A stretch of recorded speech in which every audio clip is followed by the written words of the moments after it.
Hello, welcome to Economic Management and Policy Analysis class. And it's going to be a 10 module course, and we will have to take it one after the other. That means we will have 10 videos to take us through the course.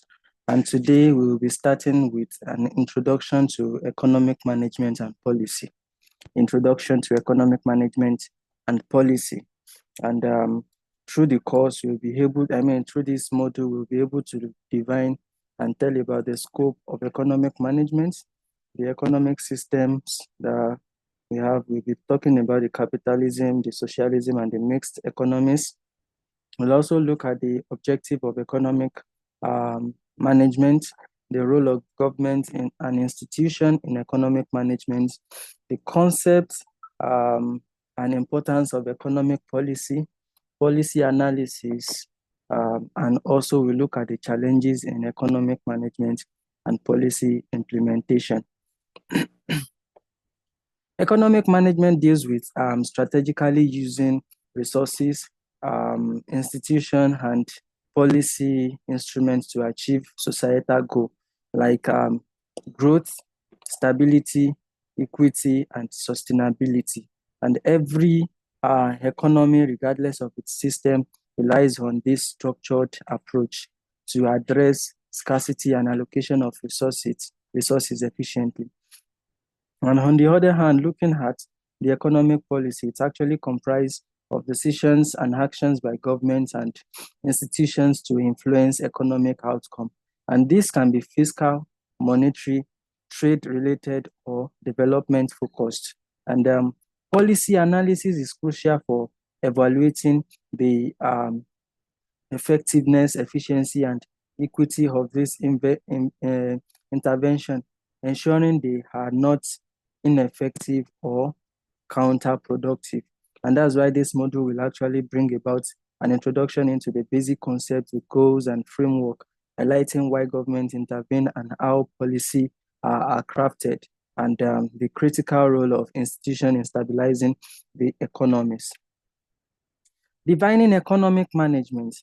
This is actually that which involve deliberate efforts by governments, institutions, and policymakers to regulate, guide, and influence economic activity to achieve national objective. And it encompasses the design, implementation, and monitoring of policy for resource allocation, for market stabilization, and also for long-term growth. And it's the process of deciding what to produce, how to produce, and how to distribute goods and services to promote efficiency, equity, and sustainability. And beyond the state, it includes the private institution, not only the government alone. It also includes the private institution, the international organization, and regional blocks, reflecting a dynamic interplay between national policy and global force. What are the scope of economic management? The scope of economic management is actually broad, and it's integrating microeconomics and macroeconomics principle, the fiscal and monetary instruments, the trade and investment policy, and also the social and development objective. And the scopes include resource allocation. The first, which is resource allocation, involves decision on production priority, public investment, and sectoral support, ensuring that resources are efficiently allocated as such. They ensure that resources are efficiently allocated. And another is the economic stability, which is another scope of economic management. And this addresses inflation, unemployment, and balance of payments. Another scope is the promotion of economic growth and development. And this focus on achieving sustained economic growth that translates into improved living standard or standard of living. Or another scope is the equity and social justice. When we talk about the equity and social justice, it deals with the fair distribution of income and opportunities across the nation, not just to a particular set, but across a region, a nation, or a country. And another is the global relation. The global relation, being a scope of economic management, deals with managing trade, investment, and international cooperation. So it's an avenue, a means, a platform which actually deals with managing the relationship, the trade and investment between international countries, global countries, as it pertains to cooperating together rather. And the last that I will say on this is sustainability. Sustainability, this involves balancing growth with environmental protection. It involves balancing growth with environmental protection. We'll move to economic system. We'll be talking about the capitalism, the socialism, and the mixed economy. And an economic system organizes the production, the distribution, and consumption of goods and services, reflecting a societal value and history. Based on capitalism, which is also a market economy, it's a private-owned economy, and it has a motive to make profit, and they, as such, it possess the advantages of capitalism. Is It leads to innovation, it ensures efficiency, and also gives room for consumer choices. And for the disadvantages, it actually leads to inequality and also market failure. And lastly, it leads to economic cycle. And for socialism, it's actually a public-owned system of system whereby it's known for central planning, and also it has a welfare orientation, and it's actually a planned economy.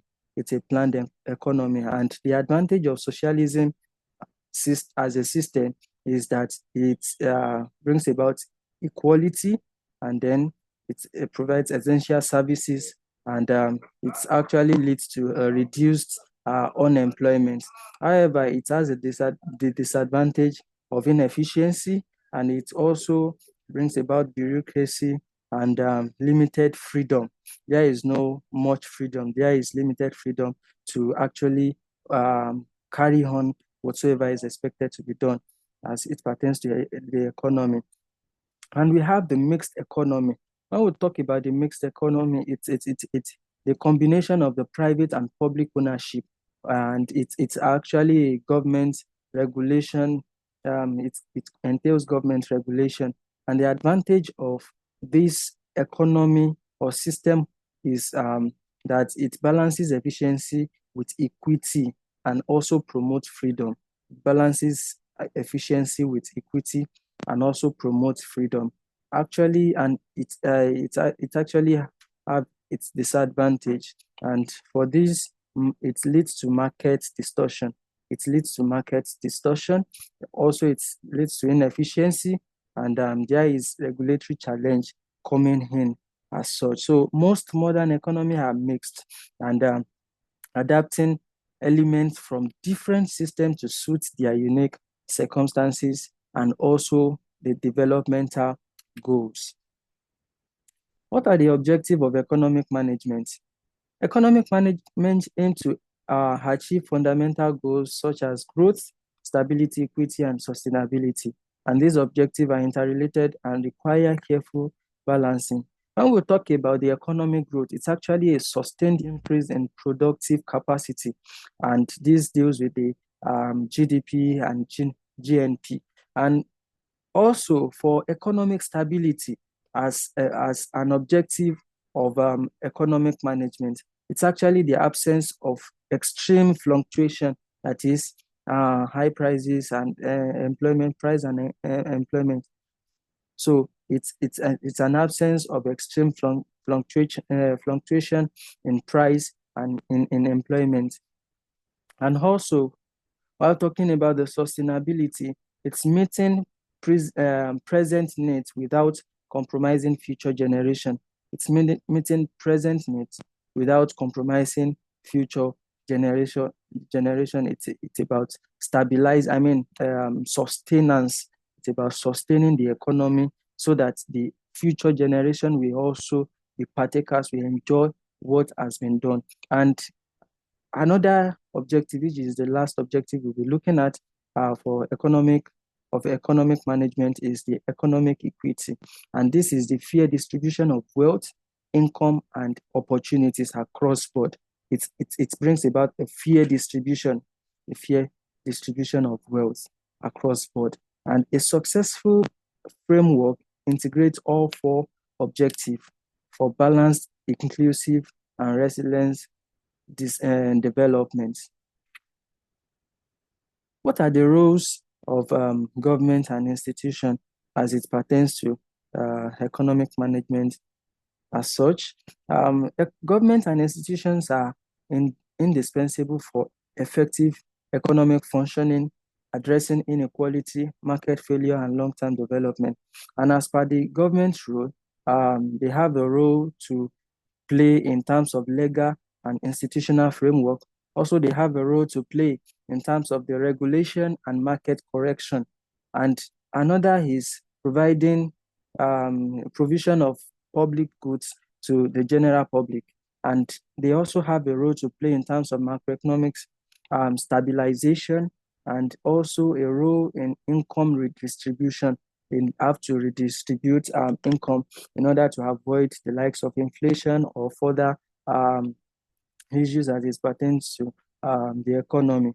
And also, they play a role in economic economic planning and development. And as per the institutional rules, institutions like central bank have their role in terms of monetary policy. They provide roles as it pertains to monetary policy. The Ministry of Finance provide roles in terms of fiscal policy.